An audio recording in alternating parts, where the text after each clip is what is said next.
Jai Jagannath.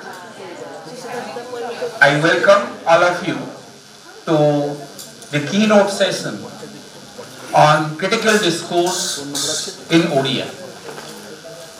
I am privileged to have with us Professor Jatindra Kumar Nayak, an alumnus of Merton College, University of Oxford, as well as an alumnus of Ravinsa, holding different positions at different capacities. He has established a legacy of literary orientation through his deep dive and delve into the literature conversation in different languages, specifically English, and in same forte, the Odia language. Now I welcome Professor Jatindra Nayak to occupy the dais.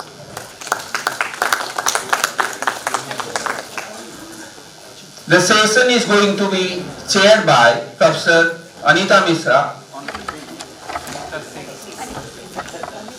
Singh, and an eminent literature scholar and laureate in the field of English.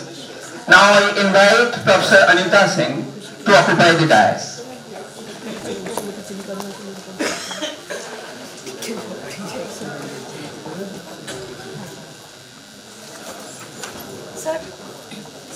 This session is going to delve into the critical appreciation of the language, which we all know is the metaphor, and it is one of the most essential aspect of every human being, what we all know, irrespective of language.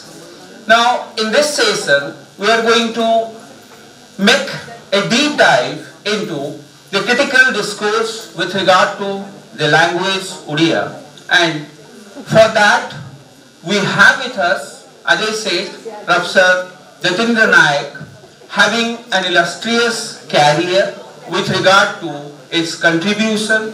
He has contributed significantly to the literature, and he has occupied different positions down the line during a span of 4 decades from now, and presently he is the Professor Emeritus with Keys University, Bhubaneswar. Apart from his contributions, the current theme of keynote address, let me make a mention that critical discourse in Odia has already been published by Taylor and Francis in the form of a book, which he is going to deliberate on the said topic. Now, with this introductory remark, I hand over the session to the session chair, Professor Anita Singh.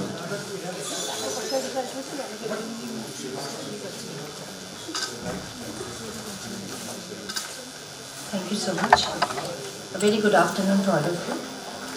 So before we begin this keynote session, although Professor Jatindra Nayak has been already introduced briefly by the moderator, so I'll just read out a brief CV.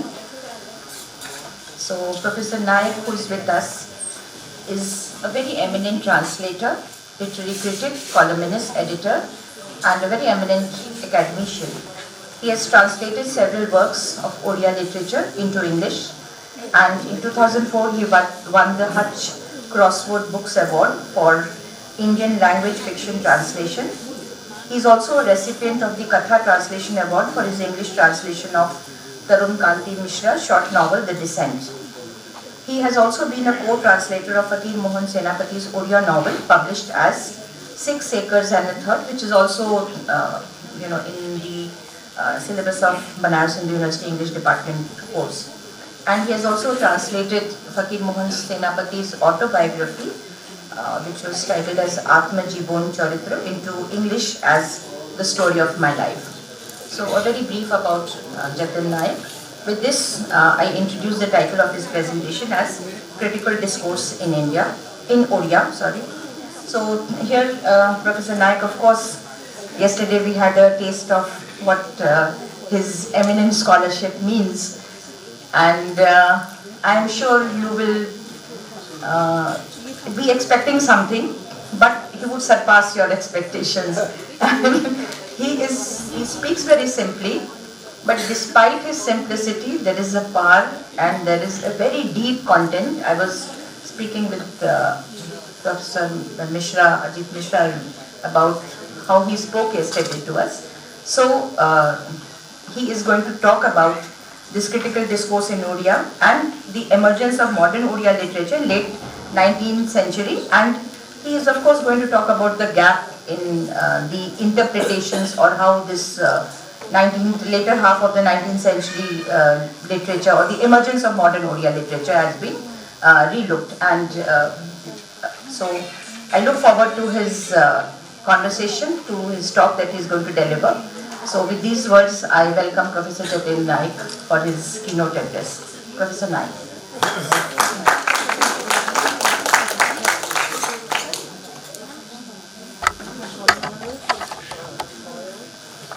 Thank you, Professor Singh, for that very generous introduction. It's so generous that I approach my task with a measure of trepidation, because I might not be able to meet the high expectations you have aroused in this August gathering. I wonder if it's a very good idea to begin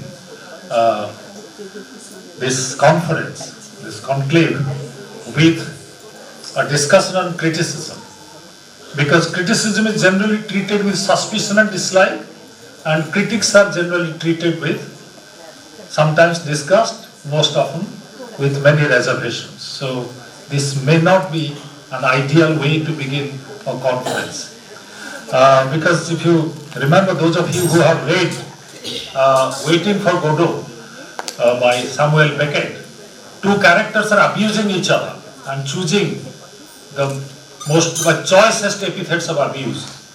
So one calls him a scoundrel, the other calls him a rascal. At the end of it, somebody clinches the issue by calling the other a critic. So it's a term of abuse. Nobody likes a critic. I don't. If somebody criticizes me, of course I don't like.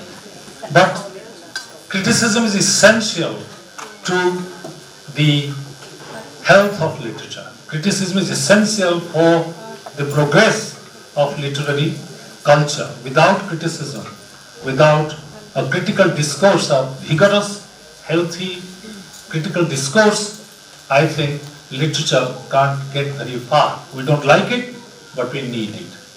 So I will focus on the emergence of critical discourse in Odia, or in Odisha, which began toward the end of the 19th century and then continues to flourish. And I will talk about different stages of the emergence of critical discourse. So may not be like this is a keynote address, but I'm scared that I might strike the wrong note. But please bear with me, and I hope I won't exhaust the subject and the audience at the same time. So please bear with me. So it will be something of a narrative. So I will read out sometimes quotations and portions from text. So I crave your indulgence, and now let me begin my task. Although it's well known that modern critical discourse took shape in Odisha in the late 19th century, one shouldn't suppose that literary criticism in the form of evaluation and commentary was absent earlier.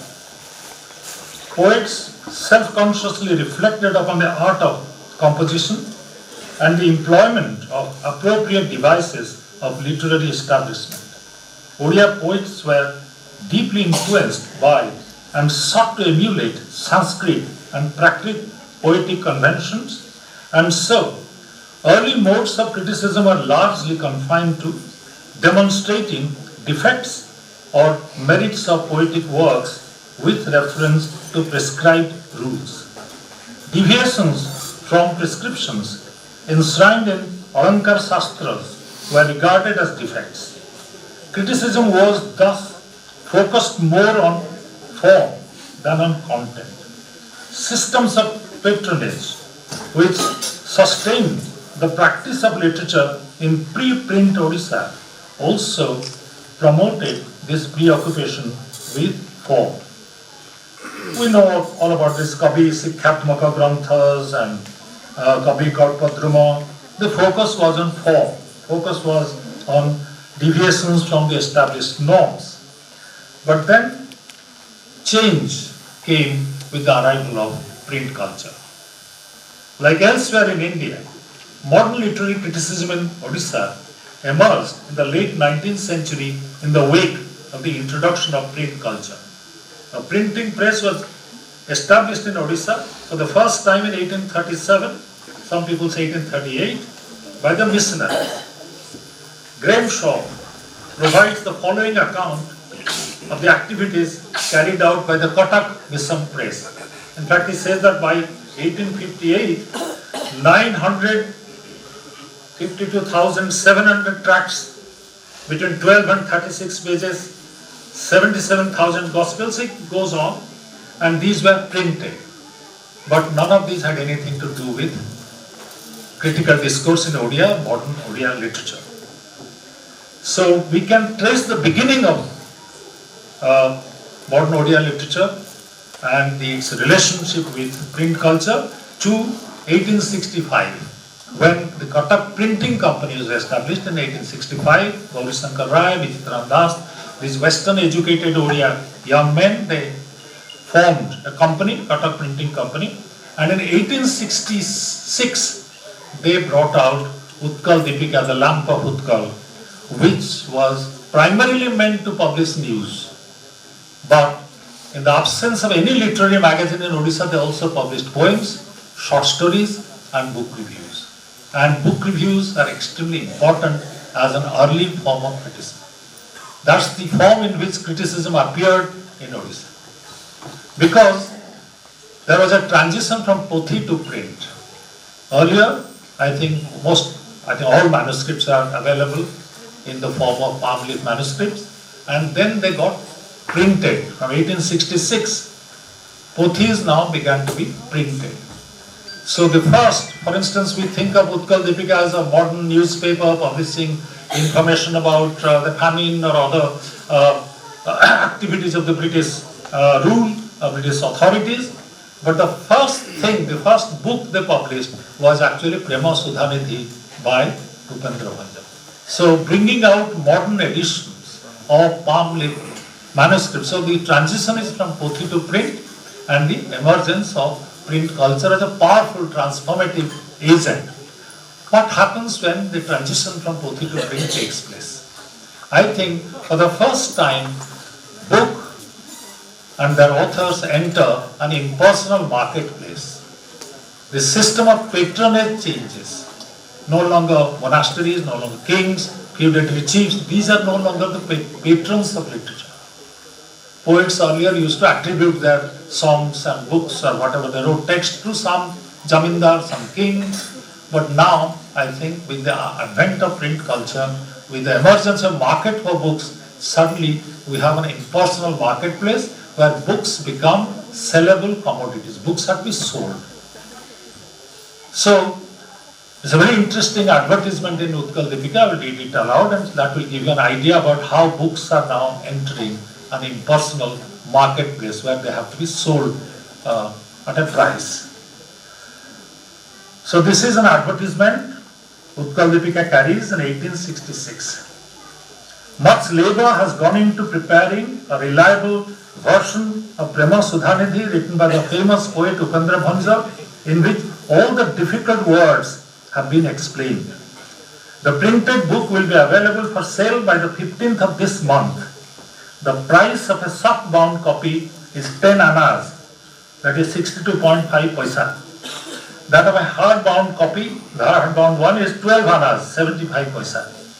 Those who will purchase 50 copies of this book will get a 5% discount, and those buying 100 copies or more will receive 10% discount. Already the language of discount and all that has entered in the middle of the 19th century. Since only a small number of copies of the book have been printed, Those desirous of procuring copies of the same will not get them if they do not place their orders at the earliest. This is the first instance of a pothi finding its way into print and getting transformed into a sellable commodity, targeting anonymous readers in an impersonal marketplace. It's not surprising, therefore, that around this time, Rangalal Bandyopadhyay, eminent Bengali poet, scholar and administrator, at the inaugural meeting of the Utkal Bhasodipani Sabha, held on 19 May 1867, advised its members to ensure that Odia palm leaf pothis be collected and printed at the earliest. And gradually, the emerging Odia middle class overcame its suspicion and dislike of print. Earlier, people, if you touched a printed book, some people thought that they are going to lose their caste. Many children were withdrawn from schools because printed books were taught there. They thought that they will become Christians if they deal with printed books. But gradually, with the passage of time, they overcame this aversion, and Pandits should come to Cuttack Printing Company and put their pothis on top of a printing press and say that it will be miraculously transformed into a book. So the transition, a very dramatic transition took place in our attitude towards the printed book. Earlier it was treated with aversion and dislike because they thought that it had something to do with Christian missionaries. You read a printed book and you become converted to a Christian. Then, as I told you, book review is the earliest form of critical discourse in Odisha, and I'm sure it must have happened elsewhere in the country. With the arrival of the printed book as a cultural commodity, book reviews increasingly became an essential feature of periodicals. It can be explained in terms of the growing need for a nascent publishing industry in Odisha to recommend publication to anonymous buyers. In the absence of modern literary texts, Utkal Deepika initially carried reviews of non-literary books and textbooks. On 8 December 1866, Deepika published a review of an English book on the famine in Odisha written by Gopal Chandra Haldar. One can find a template of future reviews in this early attempt. This rather unfavorable review contained a brief summary of the book, drew the reader's attention to the shortcomings, pointed out factual errors, and placed the argument of the book in a larger context. You can already see the template of the book review. And book review is extremely important in the sense that in Gopal Chandra Prabhavaya's Purna Chandra Odia Bhasakos, a 7-volume, a multi-volume folio dictionary, one of the meanings of the word samalochana or criticism is review. So, book review was the earliest form of critical discourse. That's how literature came to be presented to an audience, literature came to be evaluated, and this led to something very interesting. Now, different periodicals started using book reviews to make or mar authors' reputation, which happens even today. So, I'll give you a very interesting example. So, a rival newspaper, Baleswar Sambad Bahika, writes this somebody publishes an anonymous letter to the editor saying what book reviewers and aspiring book reviewers should do. It's a very tongue-in-the-cheek, mischievous letter. You must review books in newspapers. The author whose books you review should be labeled as modern and subjected to ridicule. When you categorize others as modern, you would automatically assume the hallowed mantle of a traditional or experienced author. Single out authors from Baleswar for censure. So you can see that this is a rivalry between a Baleswar periodical, a periodical based in Baleswar, and a periodical based in Cuttack. Do not uniformly denigrate the work under review. If you do so, others should look upon you as a malicious person. You are a malicious person. If you begin by praising the work, everyone would be convinced that it's not your real intention to malign the author. Reserve your dismissive depreciation for the remainder of the review and pretend as if it's not your intention to disparage the author. Adopt a neutral tone which will make others believe that only you and no one else could remedy the deficiencies in the literary sphere in Odisha. Others who entertain the ambition of becoming writers merely display their audacity. They should leave you to worship Goddess Saraswati, the goddess of learning, and retire from the scene. So this tongue-in-the-cheek letter at least indicates the kind of importance attached to book review in the early stages of critical discourse, because that's the only way books could be evaluated. Because even in newspapers, they had to reserve some space for book reviews. That's the only way they can evaluate literary text. The above quotation affords a glimpse of the techniques contemporary book reviewers adopted to make or mar the reputation of an author. It also indicates the growing rivalry among periodicals in Odisha. It's very likely that Utkal Deepika and the style of reviewing books were the target of this anonymous correspondent. Most importantly, it reveals battle lines, however faint, drawn between continuity and change. As we shall see later, this tension flares up into full-scale literary controversy and determines to a large extent the future course of criticism in Odisha. I'll come to that later. Now something very interesting happens, because under colonial rule, under the colonial dispensation, the classroom emerges as the cradle of literary criticism. There are no other field powerful enough as school education. That's how modernity enters the discursive field. So now let's look at the classroom as the cradle of criticism, the modern schools that the British established, what was happening to literature there, teaching of literature there, and how print culture is getting implicated in this process. Over the course of the next 2 decades, a new body of writing began reshaping the literary landscape of Odisha. This comprises the poetic works of Radhanath Rai and his close associate Madhusudan Rao, among others. Their works brought about a momentous shift in aesthetic sensibility and challenged established conventions relating to taste and decorum. As early as 1876, Baleswar Sambad Bahika published a brief review of Kavita Badi, which Radhanath Rai and Madhusudan Rao, like Wordsworth and Coleridge, wrote lyrical ballads, something like that. They wrote this collaboratively, this book. A collection of poems jointly authored by Radhanath and Madhusudan, which stated, "We are convinced that these poems provide the first examples of Adhunika, modern poetry in Odisha." So they stated in no uncertain terms that they have inaugurated modernity in Odia literature. Radhanath went on to compose several long narrative poems after publishing the above collection, and Madhusudan wrote a number of poems informed by his Brahma outlook on life. Their modernity, within quotes, consisted in moving closer to Western literary models like the sonnet, like the epics, like the essay.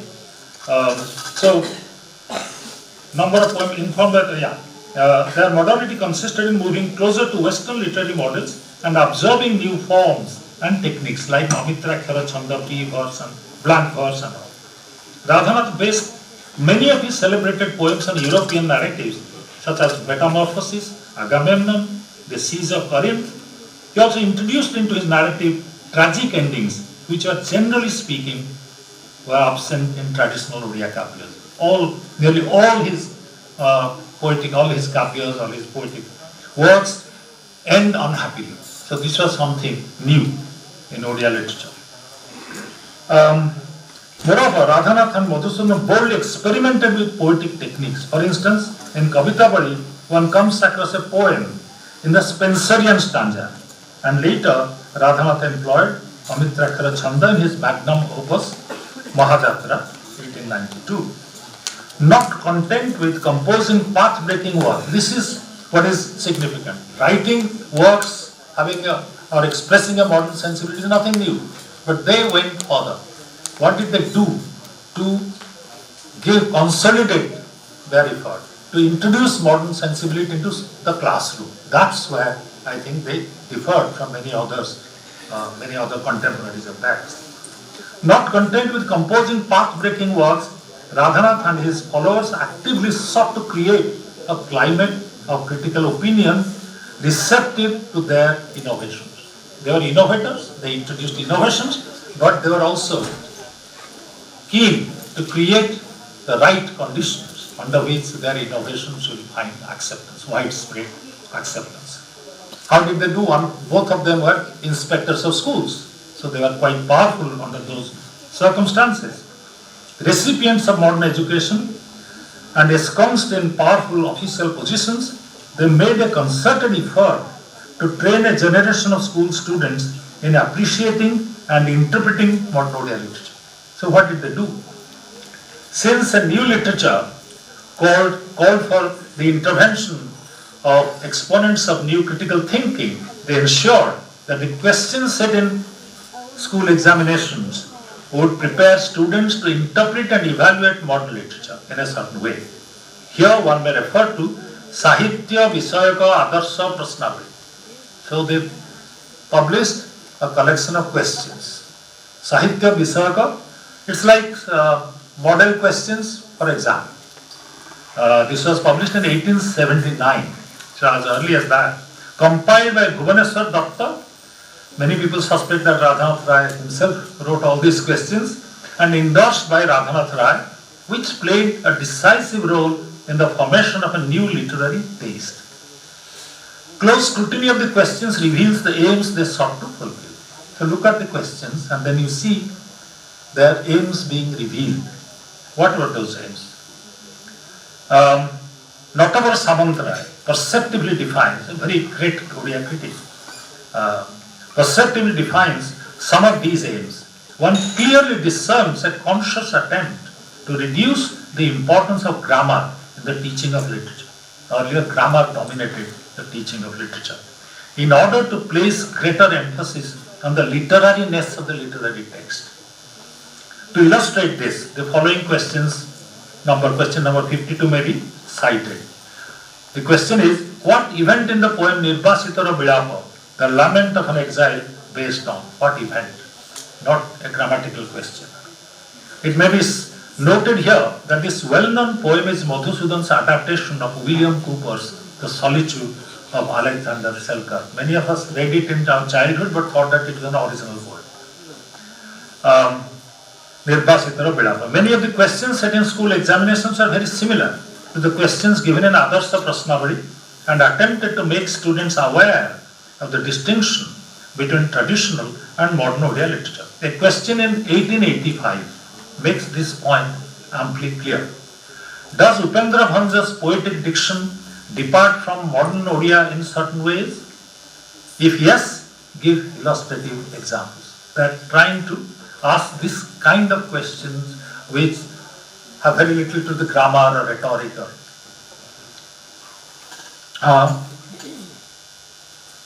Yes. Moreover, with Madhusudan's active involvement and under his patronage, a monthly periodical called Shiksha Bandhu, Friend of Education, came to be published in 1885. It aimed to acquaint teachers with new methods of teaching various subjects, especially Odia literature, publishing model questions, book reviews and articles on aspects of pedagogy. In the February-March 1886 issue of the magazine, one comes across a question set in the middle school scholarship examination which asks students to compare Ramayana, the Ramayana with the Iliad. Think of a high school student asked to compare the Ramayana with the Iliad. So what was the aim? Thus, Shiksha Bandhu thus can be seen to be advancing Radhanath and Madhusudan's agenda of orienting students towards Western literature. Even high school students, maybe 15 or 16 years old, have to answer questions relating to a comparison between Ramayana and Iliad. Furthermore, textbooks also played a significant part in disposing students to be more warmly responsive to modern trends in literature. Before 1868, the chief aim of textbooks was to dispense general knowledge, and literature formed no part of the syllabus. After 1868, textbooks of literature acquired a vibrant new dimension as emphasis shifted to writing essays, learning grammar, and dividing literature into poetry and prose. Notavar Samantrai argues that the study of prose, especially essays, provide its students access to a Western worldview. Defending the introduction of Madhusudan's collection of essays in Prabandhamala, Radhanath, in the 7th October 1880 issue of Baleshwar Sambadvahika offered a more inclusive view of literature. So one of the tasks of the new critical discourse was to redefine what literature meant. So Radhanath gives this more expansive definition of literature. With the advancement of Odia language, those parochial ideas will be dispelled and Odia literature will gradually move beyond the world of imagination toward the realm of knowledge and truth. So literature is being increasingly seen as a new knowledge system, not just a world of entertainment, world of imaginative. So do I have time? How much time have I? Plenty of time to bore my audience to death. Okay. Radhanath's inclusive view anticipates the definition of literature advanced by Vishwanath Kar in the inaugural issue of Utkal Sahitya in 1897. It may be mentioned here that in the 1870s, writing school textbooks became a highly profitable business, and that led to many ugly controversies later. I don't want to go into that. Dr. Samantray points out, thus individuals like Sitanath Ray and Jamindars like Vaikuntanath Dey transformed book publishing into a business venture. So this was also happening as a new critical discourse was taking shape. These are the material conditions that are changing the character of critical discourse. The above transformation sometimes led to controversies, and Joint Inspector of Schools Radhanath Ray became the first target of such controversies. Something else was also beginning to happen, which is a huge bearing on the formation of a new critical discourse, that is the emergence of powerful literary journals. Earlier they were only newspapers. Now literary journals are entering the scene. And some of them are extremely short-lived, but gradually literary magazines which have a longer lifespan, they enter the literary scene and begin to exert a very important influence on the nature of the emerging critical discourse. Attacks on Upendra Bhanja, who embodied Odia pride, you can see that Upendra Bhanja forms a very important part of this emerging critical discourse. Changing attitudes towards Upendra Bhanja can be seen as markers of a new critical discourse. Attacks on Upendra Bhanja, who embodied Odia pride during the language agitation in Odisha in the late 1860s, were launched from time to time by well-known intellectuals. Their views were imbued with the puritanical outlook associated with Brahmoism. What they found particularly objectionable in Upendra's poetry were the element of explicit eroticism and its intricate ornateness. However, as a major modern Odia author had not appeared in the literary scene, yet to be pitted against Upendra, their response seemed shallowly negative. With the ascendancy of Radhanath Ray as the foremost literary figure in the 1880s, the picture dramatically changed. Moreover, Radhanath's controversial role in the selection of textbooks had earned him vocal opponents who also championed the poetry of Upendra. A fierce literary controversy was triggered by Lala Ramnarayan Ray's essay on Upendra Bhanja, serialized in Utkal Prabha between December 1891 and 1893. Ramnarayan undertook a meticulous analysis of Upendra's poetic techniques and then went on to mount a scathing attack on the pervasive element of obscenity in his poetry. I read out a very scathing comment that Lala Ramnarayan Ray mounted on Upendra Bhanja. And this assumes special relevance in this context because our important reference point here is Upendra Bhanja. How changing attitudes towards Upendra Bhanja had a huge bearing on the formation of the critical discourse. Dear readers, I quote, how does Lord Rama differ from a lowly beast driven by sexual desire? Even in the hour of extreme distress, he can disrobe Sita in his mind and caress her body with his nails. How can one consider Ramachandra an ideal human being? If Vaidehisa Blas is regarded as a great and exemplary Kavya, And if the protagonist of this Kavya is adored and worshipped by the young men of this land, one wonders if Odisha will ever make any progress. Immediately, people started attacking Ramnarayana. So two journals came out. One is Indradhanu, the other is Bijuli. So these are two magazines at war. And this literary controversy, this fierce literary controversy, tells us a lot about the way the new critical discourse was taking shape. So even it grew so fierce that somebody's cowshed was burned. So they were not very peaceful all the time. So even after, this is one judge, Indradhanu supported the champions of Bhupendra Bhanja, and Bijuli supported the champions of Radhanath Rai. Even after Bijuli ceased publication, I think I'll skip this so that we'll be spared some agony. The arguments for and against their icons often degenerated into mudslinging, malicious vituperation, colorful abuse, and even violent threats. However, closer scrutiny would reveal that the controversy did introduce new ways of thinking about Odia literature. We should look below the surface and see how this controversy, fierce and sometimes abusive all the time, created new ways of thinking about literature, which is critical discourse. To begin with, the controversy motivated many educated young Odias to engage in a close reading of literary texts and arguments about them in writing. Traditional Odia literature was no longer meant to be sung or recited, but subjected to new reading protocols which treated it as a body of written text, no longer to be sung by pala singers or at home or elsewhere on other public forums, but subjected to new reading protocols which treated it as a body of written text to be studied, interpreted and evaluated. So the way in which literature was consumed also changed. The controversy also made some participants aware of the limitations constraining critical practice in Odisha. Gopal Vallabh Das, a prominent contributor to Indradhanu, a champion of Upendra Bhanja, for instance, drew attention to the vital importance of biographical information on an author in assessing their work. He also emphasized the need for making the entire author of an author available in print to facilitate a holistic evaluation of their poetic achievement. These concerns were not felt by critics in the earlier times. So this is a new concern, it's a new preoccupation, and which characterizes an emerging critical discourse.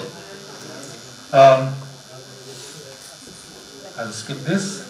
Moreover, some of the participants in this controversy, especially Lala Ramnarayan and Gopal Vallabh, displayed a remarkable ability to combine in their essays traditional methods of analyzing literary texts with habits of Western thought. It's very likely that attempts at retrieving pre-colonial Odia texts and subjecting them to critical and scholarly scrutiny made by a few colonial officials might have exercised a decisive influence on them.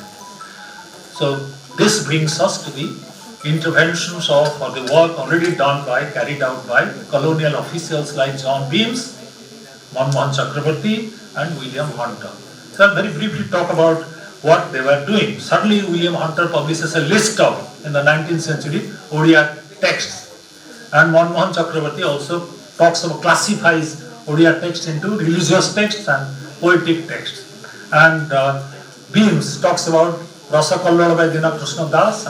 So suddenly all these authors, why suddenly, after 60 years or 65 years, English colonial officials got interested in Odia literature or literature? One of the possible reasons may be, after 1857, the colonial authorities started looking at literature as information. Because 1857 came to them as a shock, that they had possibly not understood Indian culture as well as they should have. That's why the tragedy occurred, the tragedy of the mutiny occurred, First War of Independence, whichever we will look at it. So they now paid increasing attention to literature, not as entertainment, but literature as a source of information and knowledge. And John Beams, whom many in Odisha call Mahatma and all that, has written something very fascinating. He studied folklore, Odia folklore, and he said that nonsense of the rules should be also studied, because if you want to rule them, try to find out what folk tales are they circulating. Because if you want to oppress them, if you want to rule them, if you want to control them, you should also understand what nonsense they are sharing. So he is not the kind of Mahatma that we often take him to. He is after all a British administrator interested in maximizing British revenue and ruling out. But Manmohan Chakrabarti here plays a very important role because for the first time he is classifying Odia literature. All the other like Hunter and Manmohan Chakrabarti, Hunter and Beams, they are simply producing a linearity, an element of linearity into arrangement. Who was born when, how many books they wrote. But Manmohan Chakrabarti introduces a more sophisticated classificatory system saying that, well, these are poetic, these are kavyas and these are religious. This is religious poetry. And slowly introduces authors in whom 19th century Odia critics were not interested. For instance, Sarala Das. They are not interested in Balaram Das. They are not interested in only Upendra or Kavi Surya or all the other writers. So he is introducing something extremely important, and this has something to do with the newfound interest in literature as a knowledge system about which Radhanath Rai was talking. But from the colonialist perspective, literature suddenly becomes a vital source of information. Then the widening, we can move towards a widening critical horizon. As has been observed earlier, in the closing years of the 19th century, the emergence of new and more powerful literary magazines. I think most of the literary magazines earlier were short-lived. They would survive for 2-3 years and then die a natural or unnatural death. But now, for the first time, you have something like Utkal Sahitya published in 1897 and running or surviving up to 1934. So for the first time, a literary magazine survives for about 37 or 38 years. And it's followed by Bukura, again survives for about 25 years. Satyavadi. So all these powerful literary magazines now are engaged in what Professor Mahapatra will talk about, identity formation. These magazines are not simply disseminating literature, not simply explaining innovation or reorganizing the canon, they are also engaged vigorously in the identity formation exercise. So these magazines are full of articles on the nature and origin of Odia language, why Odisha is great, articles on archaeology, articles on various aspects, and for instance in 1903, you have the Utkal Sammelani, which organizes all people living in different Odia speaking tracts, and then the same year, 1903, you have Utkal Sahitya Samaj. And they always talked about this particular motto was followed by both, that literature is extremely important in embodying the identity of a nation. If a nation has a very prosperous literature, rich literature, it also will achieve development. Nobody uses this rhetoric these days. Nobody says that if Odia literature is very prosperous, Odias will get jobs. Now we talk about industrialization. Now we talk about factories. But in those days, in the early decade of the 20th century, we linked literature, identity, language and territory. So this was a new development to which these powerful literary magazines contributed. So whenever somebody, Talcher, the king of Talcher now gave a medal, gold medal to a good essayist, the winner of an essay competition, that will be published in Utkal Sahitya. So these magazines now widened the critical horizon. They also introduced the identity dimension to the study of literature and the dissemination of literature. They also did something else, something that earlier literary periodicals were not doing.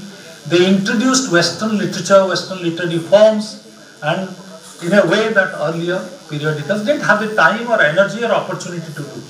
So we have translations from Shakespeare, translations from Byron, translations from say Scott. So lots of Western writers now got their works translated and published in these music. So the new forms like essay, autobiography, travelogue, novel, all these new literary forms which are alien to Odia literary tradition until then found a way into Odia literary sensibility. So this is something that did. The other thing is, controversies now became more tame and more civilized. Nobody went and burned somebody's cow shed, or nobody used abusive language. So a civilized debate about literature could now take place. So Vishwanath Kaur, the editor of Utkal Sahitya, who says that literature should include industry, agriculture, psychology, philosophy, everything. So gives a very something that echoes Radhanath Ray's idea that literature should be more inclusive.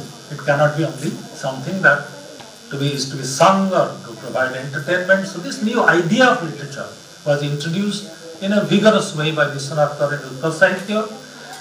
Professional critics now enter the scene. Earlier, writers themselves used to write critical works, but now there are professional critics.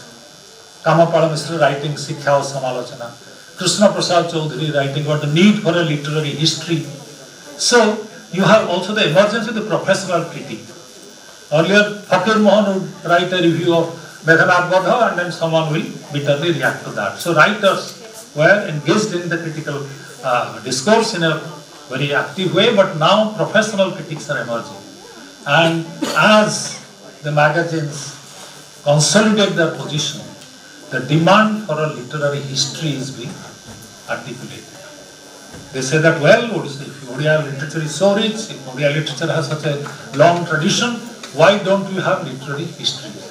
And suddenly, the timeline is extended. It was only up to Upendra Bandha. Now, for instance, it came to me as a surprise that Saradadas was never mentioned in fact, whenever Saradadas was mentioned in 19th century, he was mentioned in very unfavorable terms. That his work is full of obscenity. Fakir Mohan said so, that he didn't name Saradadas. We talked about a bullock cart load of palm leaf manuscripts, which is Saradadas' Mahabharata, is riddled with obscenity. So he translated directly from Sanskrit. So Saradadas, Balaram Das, all these people now were included in the canon. And 1901, people started writing seriously in Utkal Sahitya about Saraladas. Samsundar Rajguru and Gopinath Nanda, and Saraladas was established as the Adikavi. So suddenly literary history has a longer timeline. And the demand for writing literary history began to be articulated. And in 1910, Tarini Chandra Ratha writes the first history of Odia literature, very elementary, very, very rudimentary, but at least it's a pioneering attempt, and it expresses the historiographical consciousness emerging, that we need the writing of literary history if we want to give Odia literature, critical discourse, a distinct identity. Now something very important happens. All this is happening in 1936. Odisha becomes recognized as granted the status of a separate province. So Odia nationalism, or the identity movement, reaches a kind of culminating point. So people in 1936 were not very happy about Odisha becoming a separate province. Only 3 or 4 districts, many Odia speaking tracts remain, but at least 1936 can mark a point of culmination of the identity movement. What happens now? I think another tendency was getting consolidated.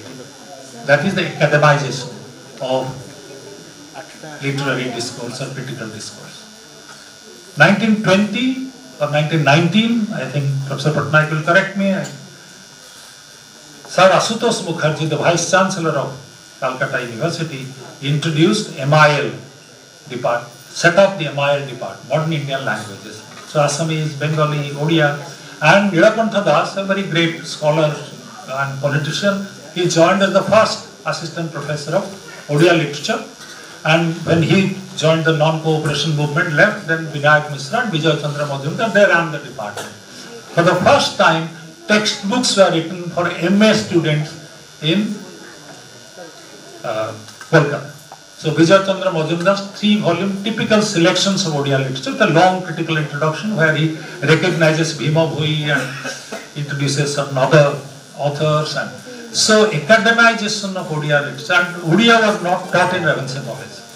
It's an irony that even at the height of the identity movement, everybody talking about the need for Odia, consolidating critical discourse, enriching Odia literature, Odia was not taught as a separate subject in Ravenshaw College. Sanskrit and philosophy teachers were teaching, like Ratnakar Pati or Kasinath Das. Sanskrit teachers, even Aktabullah Mohanty was a professor of Sanskrit.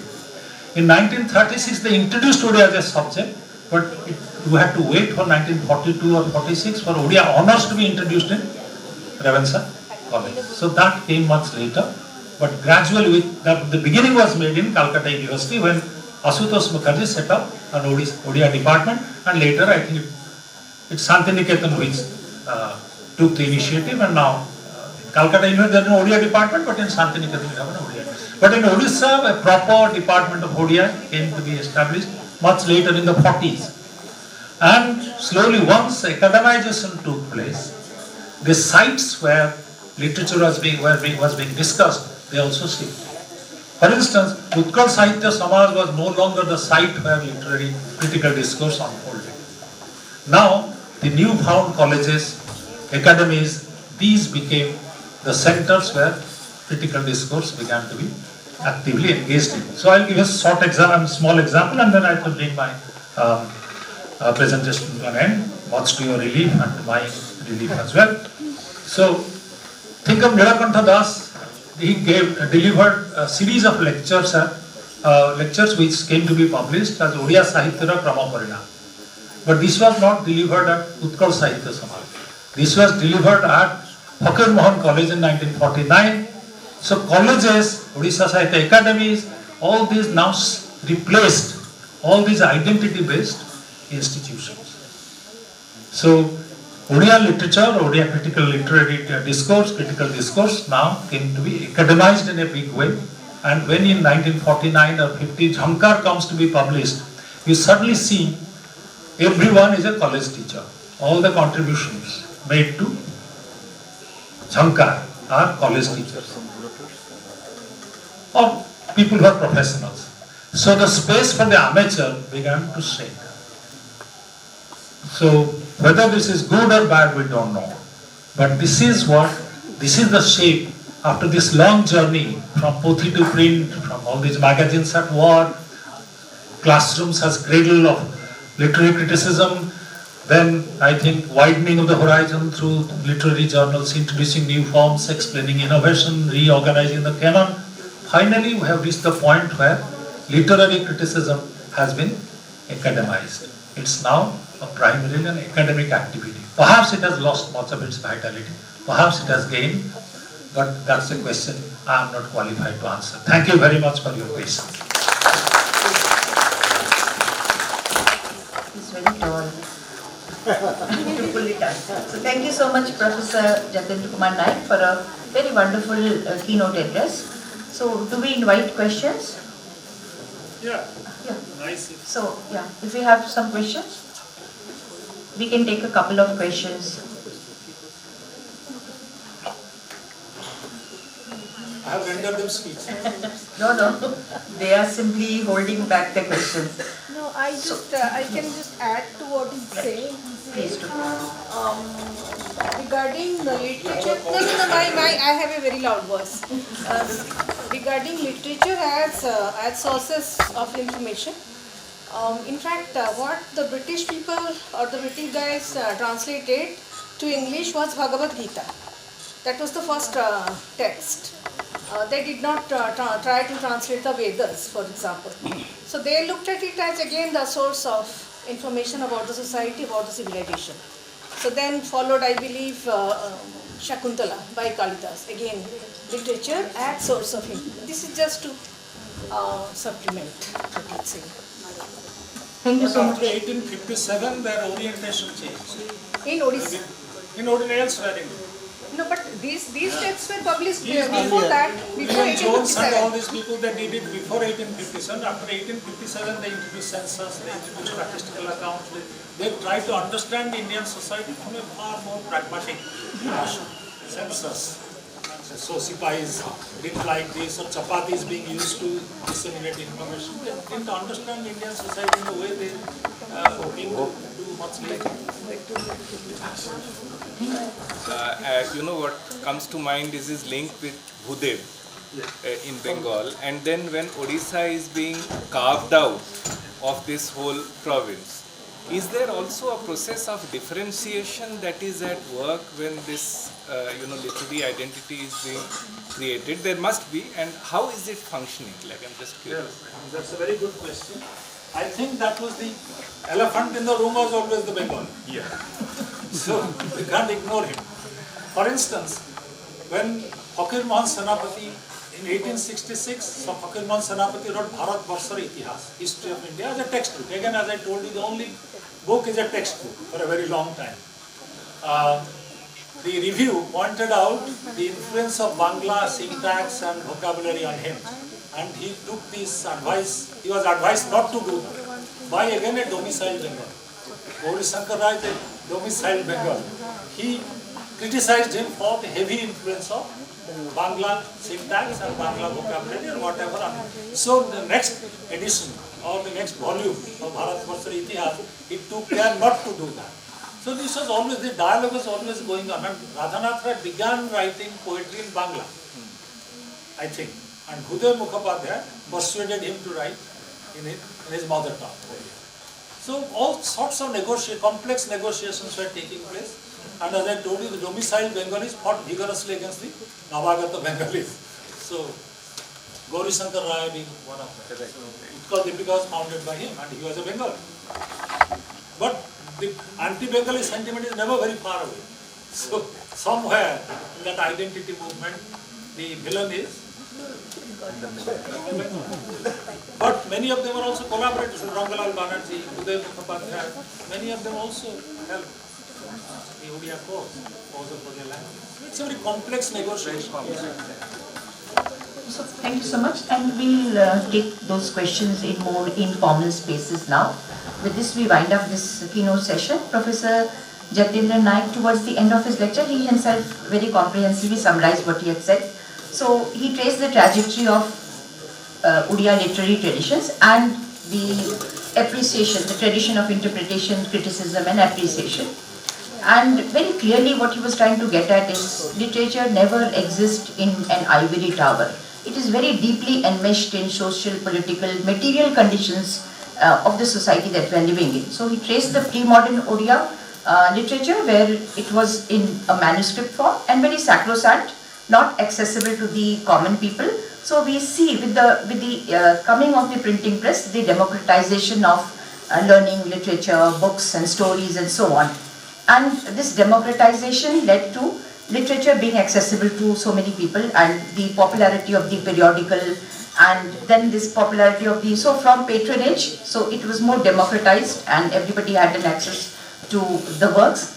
It also led to literary wars. We are reminded of Dryden, Sheridan, Dryden, Shadwell and so on. The literary war, the parallel that we've seen in English literature and so on. And from then on, gradually literary forms, evolved from an appreciation of merely the form. Now the thematic content was also evaluated, and from being something very, as I said, something very sacrosanct, it became something to be debated. It was connected to everyday reality of people and so on. So he very beautifully traced how literature and the appreciation of literature has evolved over the time, and we have to keep in mind the context that it was evolving in.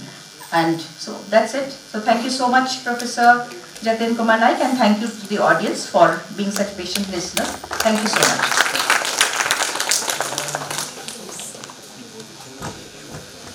Now, to me, it appears that with all the adversaries, the impediments and the bottlenecks, we made a journey the way the Odia literature reached to the present state. Rather, we put it as a hermeneutics with regard to this particular language. I hope the audience have gained sufficient insight into this deliberations. Now I take the opportunity to request Professor Anita Singh Madam to felicitate the keynote speaker, Professor Jatindra Nayak.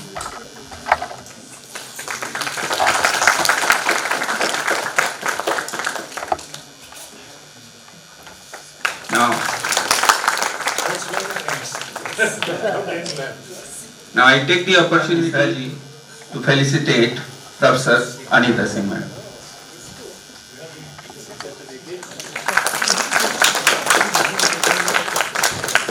The keynote session on this auspicious gathering.